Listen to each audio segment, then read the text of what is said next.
Chapter 14. Look, but you can't see it. It's vague. Listen, but you can't hear it. It's silent.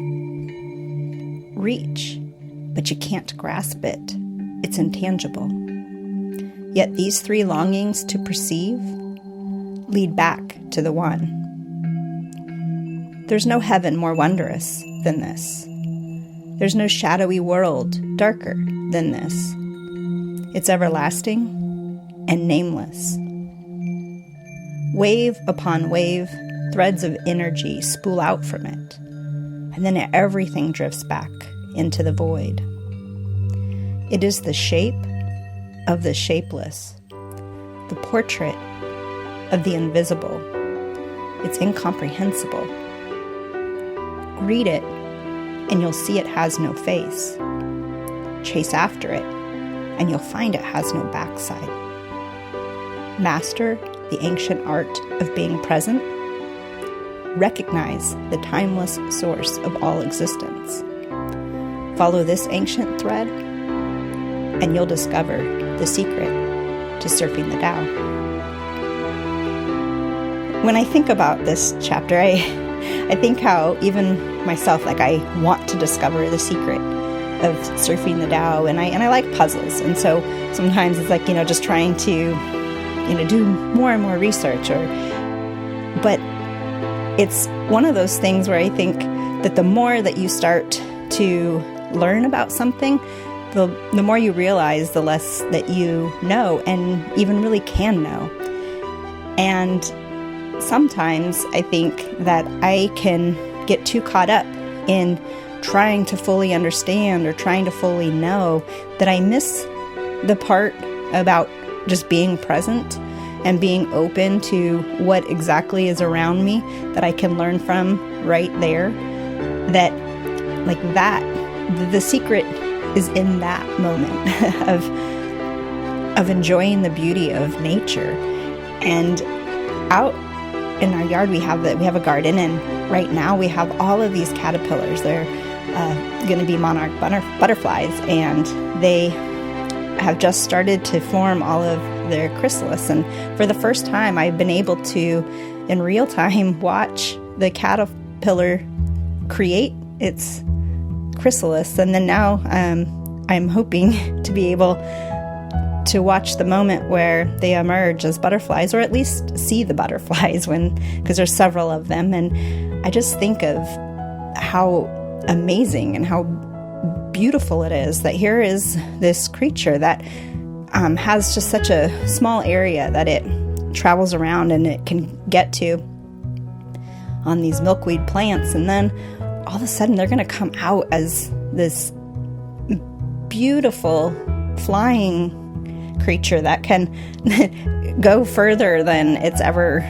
could ever dream of. That there's such a new world to be explored and open up to it. And I think that even just witnessing the beauty of something like that just to me seems so awe-inspiring and so bigger than I can possibly even understand, that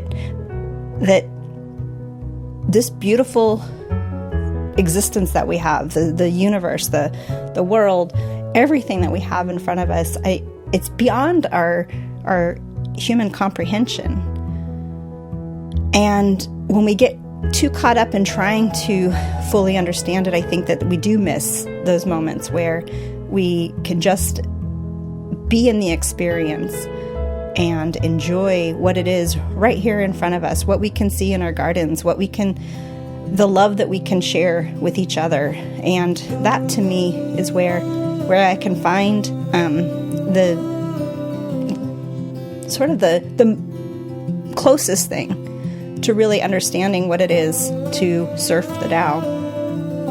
It's in these moments where I'm not all in my head and my thoughts and worries or anxiety or whatever, that my mind is freed up to all of a sudden something pops in my head that I had never thought of. A solution arises that is what I've been waiting for. But when I've just been trying so hard to figure something out, it seems like it avoids me or eludes me. And then all of a sudden, when I'm not even trying, bam, what was invisible, what didn't exist, we can then, somehow it comes into our minds, and then we're able to then make it a reality. And you think of inventions or things that we never even thought were possible, but then all of a sudden now, like when they are created, we couldn't imagine not having it. I mean, one small thing is like even a Post-it note. How simple is that? But yet how useful and helpful it is. And there's so many inventions, like, social media, even right now, being able to record this. The fact that we have like so much technology, but it didn't always exist. And so you just think of all of the inexhaustible possibilities that are out there. And when we just are able to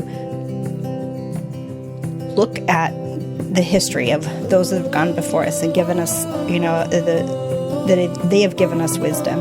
And then we can sort of keep climbing up off of that and discovering for ourselves even new possibilities, even brighter, new, beautiful things that we can create.